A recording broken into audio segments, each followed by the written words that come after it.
સુરત મહાનગરપાલિકા વિસ્તારના ઐતિહાસિક અને સાંસ્કૃતિક વારસાને અનુરૂપ એક મહત્વપૂર્ણ નિર્ણય લેવામાં આવ્યો છે। મનપાની તાજેતરમાં મળેલી છેલ્લી સામાન્ય સભામાં એક ઐતિહાસિક નિર્ણય લઈને કચેરી અને તેની આસપાસના વિસ્તારનું નામ પરિવર્તન કરવામાં આવ્યું છે। લાંબા સમયથી મુગલીસરા તરીકે ઓળખાતા વિસ્તારનું નામ હવે બદલીને તાપી પુરાણ કરવામાં આવ્યું છે। આ વિસ્તારમાં આવેલી સુરત મહાનગરપાલિકાની મુખ્ય કચેરીનું નામ પણ પરિવર્તિત કરવામાં આવ્યું છે।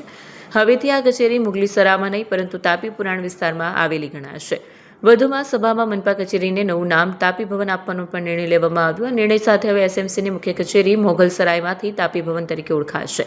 આ પરિવર્તન શહેરની ઓળખને તાપી નદી સાથે જોડતો એક પ્રયાસ માનવામાં આવી રહ્યો છે, જો સુરત શહેરની જીવનરેખા છે। નિર્ણયનો હેતુ સ્થાનિક સંસ્કૃતિ અને પરંપરાની માન આપવાનો હોવાનું જણાવાય છે। સભામાં સુરતીઓ માટે એક મહત્વનો નિર્ણય કર્યો છે। સુરતનો સમૃદ્ધિ જો કોઈના પ્રતાપે હોય તો તાપી માતાના પ્રતાપે છે। સુરતમાં તાપી માતાના કોઈ એવા મોટા પ્રકલ્પના નામ ન હતા। સુરત મહાનગરપાલિકાની મુખ્ય કચેરીનું આજે નામાંકન કરવામાં આવ્યું છે। સર્વાનુમતે ઠરાવ પાસ કરવામાં આવ્યો છે।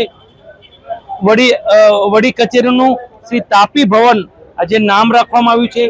આ એરિયાને મુગલીસરા તરીકે પ્રચલિત હતો, ગુલામીનું પ્રતીક માનવામાં આવે છે। આ એરિયાને જે ભૌગોલિક સુરતની પરિસ્થિતિ છે, રામપુરા, દાસ્તીપુરા, એના ઉપલક્ષમાં લઈ આ એરિયાનું નામ પણ તાપી પરા આજે અમે બીજી દરખાસ્ત પણ કરી છે।